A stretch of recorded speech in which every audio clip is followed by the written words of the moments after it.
On August 8, 2005, over 8 years after FF7's Japanese release, the game's lead developers sat down with Studio Bent Stuff to conduct an interview for the FF7 Ultimania Omega.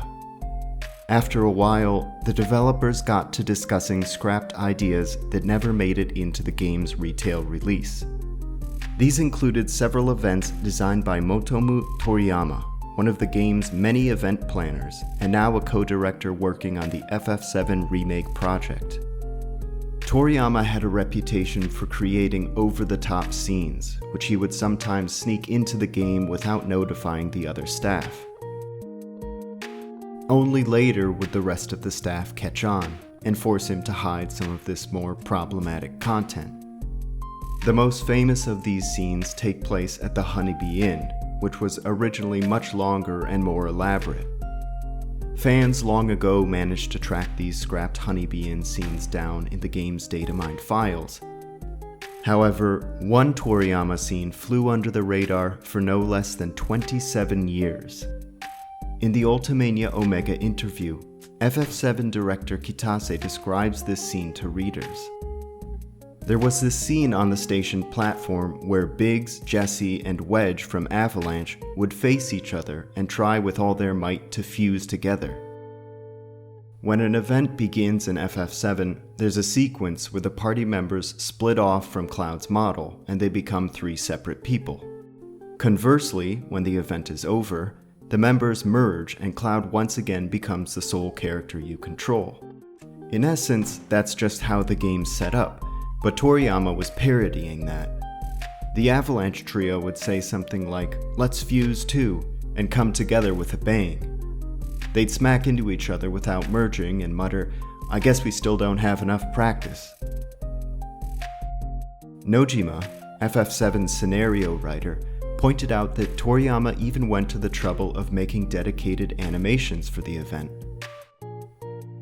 In the end, Kitase explains, the team thought it would be tactless to have a scene parodying one of the game's mechanics, so it ended up getting scrapped.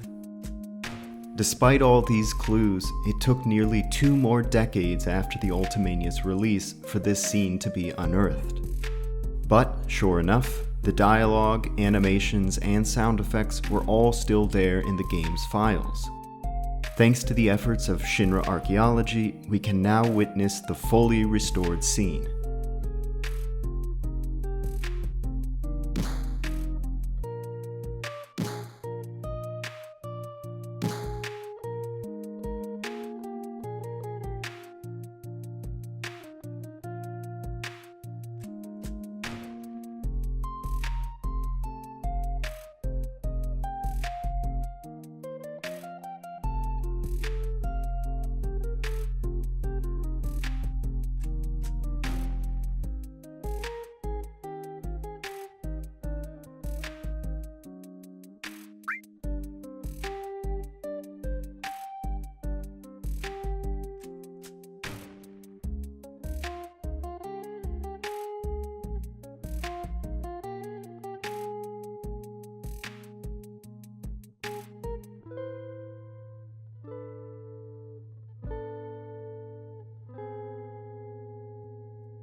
So, what do you think?